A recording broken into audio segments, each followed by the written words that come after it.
Bom dia, boa tarde, boa noite, mancebos e mancebas.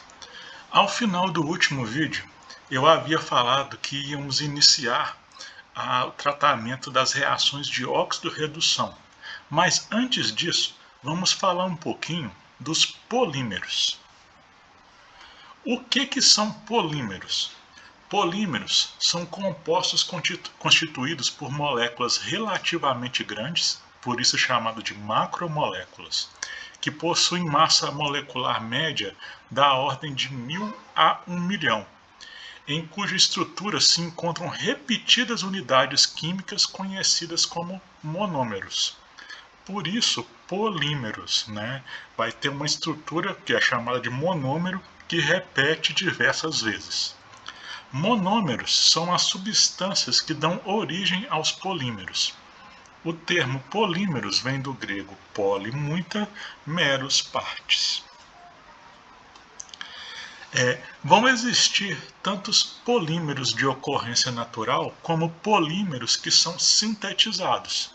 Entre os exemplos de polímeros naturais que ocorrem na natureza estão a celulose, o algodão, as proteínas, os carboidratos.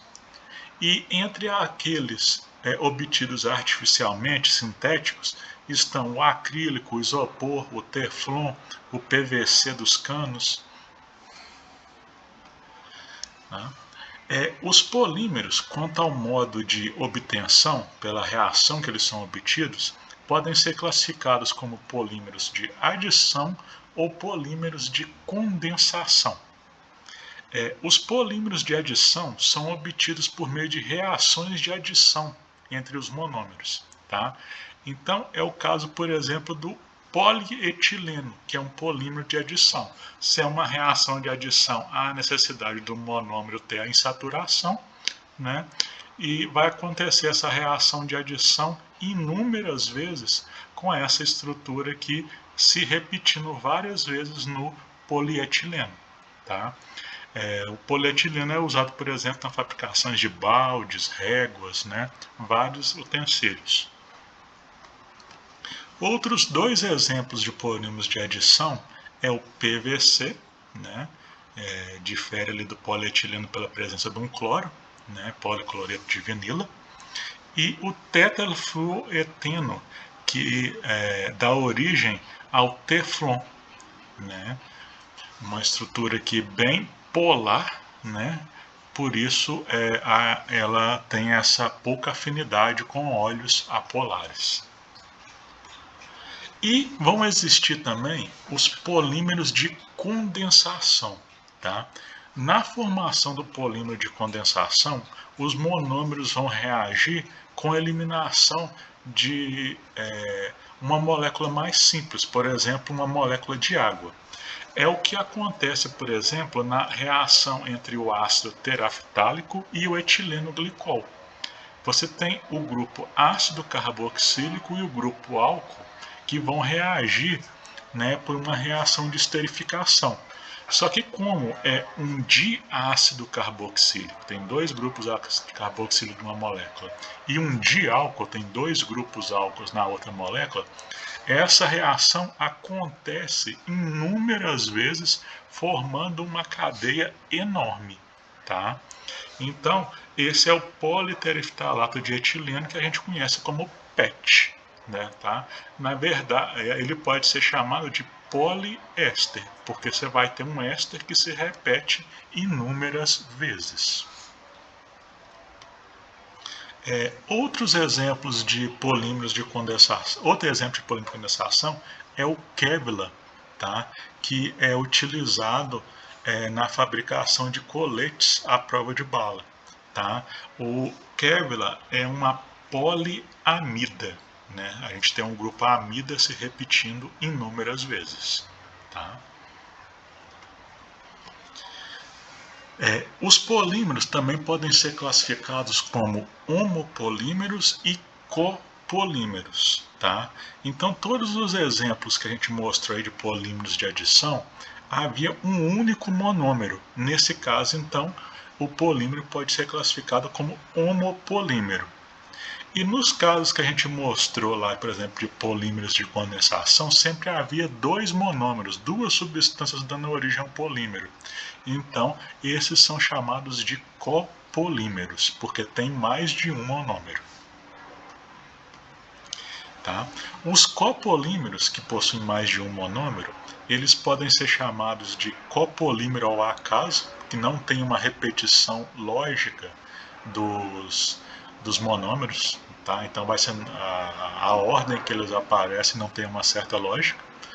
Copolímero alternado, aparece um, vem o outro, aparece um, vem o outro, né? AB, AB, AB. Copolímero em bloco, então são repetidos blocos dos monômeros. Repete o primeiro monômero 4 vezes, o outro 3 vezes, aquele primeiro 4 vezes, o outro 3 vezes de novo, tá? E existe o copolímero enxertado, em que um dos monômeros ele vai se ligar como se fosse uma espécie de ramificação. Tá? Os polímeros eles podem ser classificados como lineares ou tridimensionais. Tá? Então, um polímero linear ele não vai ter ramificações. Um polímero ramificado ou tridimensional, ele vai ter ramificações, tá? Então, ele se linear e tridimensional se diferenciam dessa maneira. Linear não tem ramificações, tridimensional possui ramificações. Os polímeros lineares, eles são termoplásticos, tá? Com aumento de temperatura, eles se tornam flexíveis e moldáveis. Tá? A temperatura que ocorre a transição de um polímero de um sólido rígido para um sólido moldável é chamado de temperatura de transição vítrea. Tá? Um exemplo, por exemplo, é o chiclete. O chiclete, a temperatura de transição vítrea dele é próxima à temperatura do nosso corpo. Então, o que acontece? A temperatura ambiente ele não é moldável, mas na temperatura do nosso corpo ele é moldável e por isso a gente consegue mastigá-lo. Tá? Então, é um exemplo da transição vítrea no cotidiano. Os polímeros ramificados eles já são termofixos, não se tornam moldáveis por aumento de temperatura. Tá? A temperatura de transição vítrea de um polímero, assim como outras propriedades, se relacionam diretamente à sua estrutura e, consequentemente, às interações entre suas moléculas. Então, por exemplo, na figura aqui, a gente tem 4 polímeros, tá? E a temperatura de transição vítrea deles. Tá? Por que o primeiro tem uma temperatura de transição vítrea tão superior à dos outros? Se a gente vê aqui, ó, na cadeia dele tem o grupo hidroxila. Isso permite que entre as moléculas do polímero se estabeleçam ligações de hidrogênio que são fortes.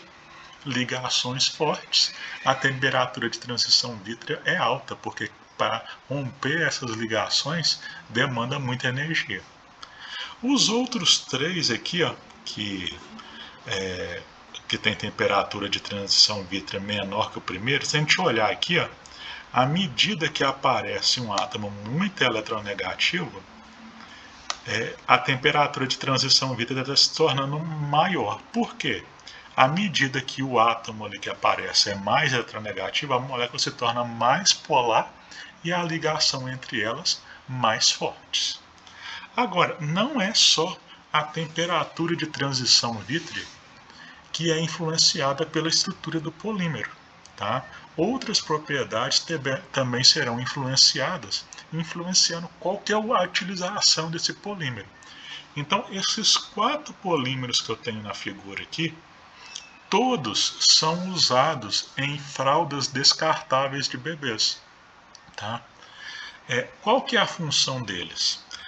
Tanto a policrilamida como o policrilato de sódio, eles são utilizados na parte mais interna da fralda como um material que vai absorver a água, vai absorver o xixi do bebê.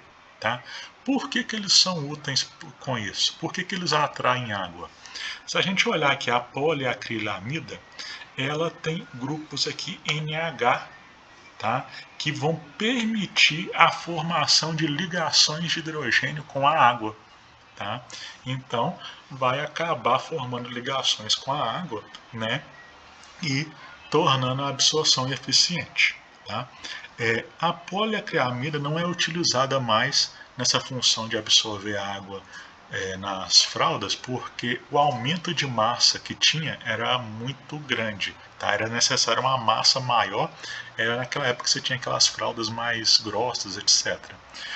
Hoje, o material mais utilizado é esse aqui, é o policrilato de sódio. Ele tem uma capacidade absorvente maior, se usa uma quantidade menor dele e acaba que a fralda é menor. Tá? Ele há um processo de osmose na atuação dele. Tá? Então, por conta da grande quantidade de íon sódio que você vai ter ali no meio interno ali da fralda, para ter um equilíbrio osmótico, a água tem que entrar ali em meio à estrutura que o polímero forma. Tá? Agora, os outros dois polímeros que eu tenho aqui, eles já têm que ser usados nas camadas externas da fralda. Por quê? Eles são com uma estrutura bem apolar. Então, eles são úteis para barrar a água e não deixar a água, o xixi, vazar para fora da fralda. Então, já são usados na parte externa da fralda. Então, dependendo da estrutura, mais polar, menos polar, pode até mudar a função do polímero. Tá? Eu falei aqui um pouco do poliacrilato de sódio. Na sequência do material aqui no Moodle, eu vou indicar um vídeo que mostra alguns experimentos bem interessantes, mostrando a capacidade do poliacrilato de sódio de absorver água. Até a próxima, gente!